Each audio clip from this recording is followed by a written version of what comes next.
Masih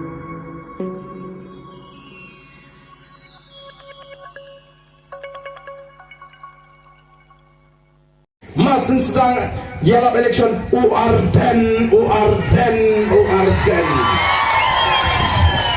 Sikit cuaban kudu UR10.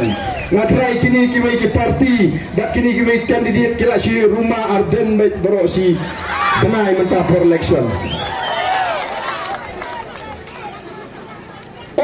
Arden ubas ni kiang ketok kana gini ginong trai jeng gini kiwai ki parti. Hadukan siya kipenpur budi ubri ubas ni uba.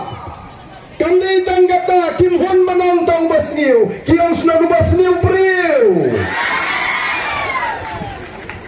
Kamu ngatip yang dia ngamdeu babah priu. Ngatip dan kamban batayanga. Nak kata-kata ngaklem jit balik ak film balik dalam aktor. Ngajit ban sekripat ba. Lada dam bekot yang abangan ak film ru nganong ala dengan ak gang kena bu aktor masni ini ler.